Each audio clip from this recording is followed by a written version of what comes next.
നമസ്കാരം, മലയാളി വാർത്തയിലേക്ക് സ്വാഗതം.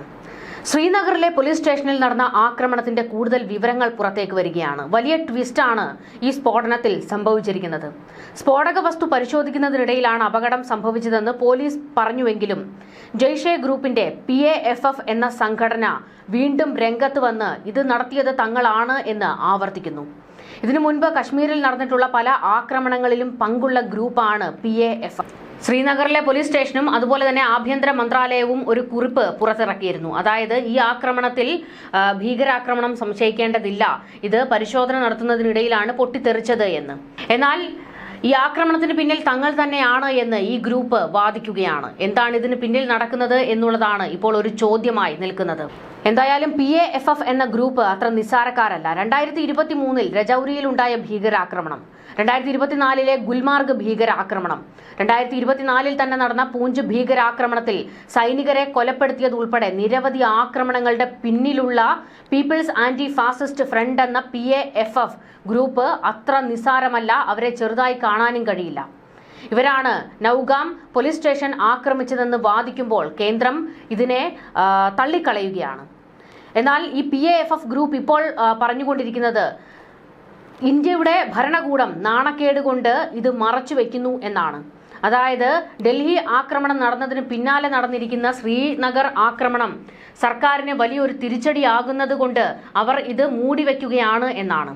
എന്താണ് ശരിക്കും സംഭവിച്ചത് എന്നുള്ളത് ഒരു ചോദ്യചിഹ്നമായി നിൽക്കുകയാണ്. എന്തായാലും പിടിച്ചെടുത്ത സ്ഫോടക വസ്തുക്കൾ പരിശോധിക്കുന്നതിനിടയിലാണ് അപകടം സംഭവിച്ചതെന്ന് പോലീസ് വ്യക്തമാക്കുന്നുണ്ട്. ഇതിനിടയിലും അട്ടിമറികൾ നടന്നോ എന്ന അന്വേഷണവും ഊർജിതമായി നടക്കുന്നുമുണ്ട്. Nowgam police station white collar ടെററിസവുമായി ബന്ധപ്പെട്ട് അന്വേഷണം നടത്തി ഫരീദാബാദിൽ നിന്ന് ഭീകരരെ അറസ്റ്റ് ചെയ്യുകയും സ്ഫോടക വസ്തുക്കൾ പിടിച്ചെടുക്കുകയും ചെയ്ത സംഘമാണ്. ഈ പോലീസ് സ്റ്റേഷനും അവിടുത്തെ ഉദ്യോഗസ്ഥരും വാർത്തകളിൽ ഇടം പിടിച്ചു നിൽക്കുകയാണ്. ജയ്ഷെ മുഹമ്മദിന്റെ ഒരു ഗ്രൂപ്പായ PAFF എന്തിനാണ് രംഗത്തേക്ക് വന്ന് ഇത് തങ്ങൾ നടത്തിയ ആക്രമണമാണെന്ന് ശക്തമായി വാദിക്കുന്നത്? രണ്ട് കാരണങ്ങളാകാം. ഒന്ന്, ഞങ്ങൾ പോലീസ് സ്റ്റേഷൻ ആക്രമിച്ചുവെന്ന് വരുത്തി തീർക്കാൻ. മറ്റൊന്ന്, കശ്മീരിൽ അശാന്തി പടർത്താനുള്ള ശ്രമം.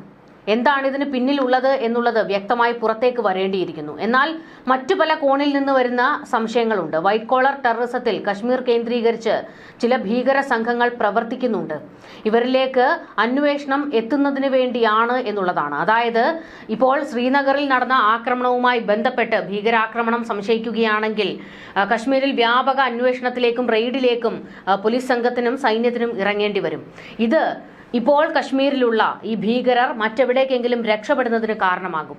അതുകൊണ്ടാകാം ഇപ്പോൾ ഈ വിഷയത്തിൽ കേന്ദ്ര സർക്കാർ ഇങ്ങനെ ഒരു നിലപാട്, അതായത് സ്ഫോടക വസ്തു പരിശോധിക്കുന്നതിനിടയിലാണ് ആക്രമണം നടന്നതെന്നും ഇതിൽ ഭീകരാക്രമണം സംശയിക്കേണ്ട കാര്യമില്ല എന്ന് കേന്ദ്രം വ്യക്തമാക്കിയിരിക്കുന്നത് എന്നുകൂടിയാണ് മറ്റൊരു കോണിൽ നിന്ന് ഉയർന്നു വരുന്ന ചില ചർച്ചകൾ.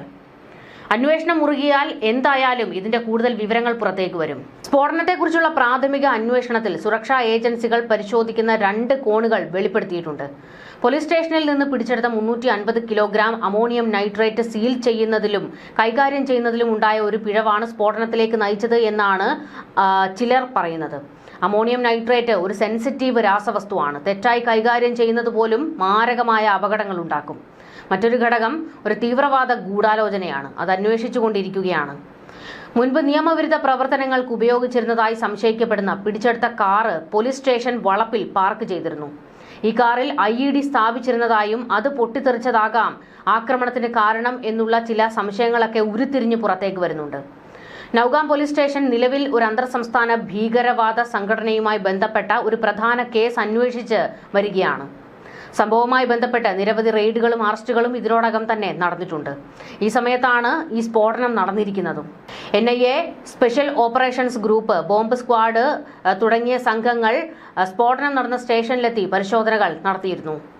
പ്രദേശത്ത് സുരക്ഷ വർദ്ധിപ്പിക്കുകയും സമഗ്രമായ അന്വേഷണം ആരംഭിക്കുകയും ചെയ്തിട്ടുണ്ട്. സ്റ്റേഷനിലുണ്ടായ സ്ഫോടനം ഒരു അപകടം മാത്രമാണെന്ന് Jammu Kashmir police director general Nalin Prabhat വ്യക്തമാക്കി. പോലീസ് സ്റ്റേഷനിലെ സ്ഫോടനം തീവ്രവാദ ഗൂഢാലോചനയോ ആക്രമണമോ അല്ലെന്നും FSL സംഘം സാമ്പിളുകൾ ശേഖരിക്കുന്നതിനിടെ സംഭവിച്ച ഒരു അപകടം മാത്രമാണെന്നും ഇദ്ദേഹം വാർത്താ സമ്മേളനത്തിൽ പറഞ്ഞത്. ഇതൊരു നിർഭാഗ്യകരമായ അപകടമാണ്. ഫരീദാബാദിൽ നിന്ന് പിടിച്ചെടുത്ത സ്ഫോടക വസ്തുക്കളുടെ സാമ്പിൾ ശേഖരിക്കൽ പ്രക്രിയ 2 ദിവസമായി ഇവിടെ തുടരുകയായിരുന്നു. വിശദമായ അന്വേഷണം നടന്നു വരികയാണെന്ന് DGP നളിൻ പ്രഭാത് പറഞ്ഞു. സ്ഫോടനം വെറും ഒരു അപകടം മാത്രമാണെന്ന് വിശേഷിപ്പിച്ചുകൊണ്ട് സംഭവത്തെക്കുറിച്ച് വിശദമായി പ്രതിപാദിക്കുന്ന ഒരു പ്രസ്താവനയും ആഭ്യന്തര മന്ത്രാലയവും പുറത്തുവിട്ടിട്ടുണ്ട്. സംഭവത്തിൽ തീവ്രവാദ ഗൂഢാലോചനയോ ബാഹ്യ ഇടപെടലോ ഇല്ല എന്നാണ് DGPയും വ്യക്തമാക്കുന്നത്. എന്തായാലും ഇതിന് പിന്നിൽ സംശയിക്കത്തക്കതായിട്ടൊന്നുമില്ല എന്ന് കേന്ദ്രവും പറയുന്നു, പോലീസും പറയുന്നു. എന്നാൽ ഇത് ഞങ്ങൾ നടത്തിയ ആക്രമണമാണെന്ന് PAFF വാദിക്കുകയും ചെയ്യുന്നു. കശ്മീരിൽ വലിയ റെയ്ഡിലേക്കും പരിശോധനകളിലേക്കുമാണ് അന്വേഷണ സംഘം കടന്നിരിക്കുന്നത്. ഡൽഹി സ്ഫോടനവുമായി ബന്ധപ്പെട്ട് പുൽവാമ ഉൾപ്പെടെയുള്ള പ്രദേശങ്ങളിൽ ചില ചർച്ചകൾ, പ്ലാനിങ്ങുകളൊക്കെ നടന്നിട്ടുണ്ട്. അതിന്റെ കൂടുതൽ അന്വേഷണവും കൂടുതൽ അറസ്റ്റും ഉടൻ ഉണ്ടാകും എന്ന് തന്നെയാണ് വ്യക്തമാകുന്നത്. ഡൽഹി സ്ഫോടനത്തിൽ ഇപ്പോൾ കൂടുതൽ ഡോക്ടർമാരുടെ അറസ്റ്റുകൾ നടന്നുകൊണ്ടിരിക്കുകയാണ്. അതായത് ഇതിന് പിന്നിൽ വലിയൊരു സംഘം ഗ്രൂപ്പ് തന്നെ പ്രവർത്തിച്ചിരുന്നു. അതിലേറ്റവും പ്രധാനികൾ എല്ലാം ഡോക്ടർമാർ തന്നെയാണ്. ഈ ഡോക്ടർമാരെ വെച്ചുകൊണ്ടാണ് ഇന്ത്യയിൽ വലിയൊരു സ്ഫോടനത്തിന് ഇവർ പദ്ധതിയിട്ടത്. അതിൽ അയോധ്യയും അതുപോലെ തന്നെ റിപ്പബ്ലിക് ഡേ പരേഡും ഒക്കെ ഉൾപ്പെടുത്തിയിരുന്നു. ഈ സമയങ്ങളിലൊക്കെ ഇവർ ആക്രമണത്തിന് വേണ്ടി കോപ്പുകൂട്ടി എന്നുള്ളതാണ് ഞെട്ടിപ്പിക്കുന്ന വസ്തുത. ന്യൂസ് ഡെസ്ക് മലയാളി വാർത്ത.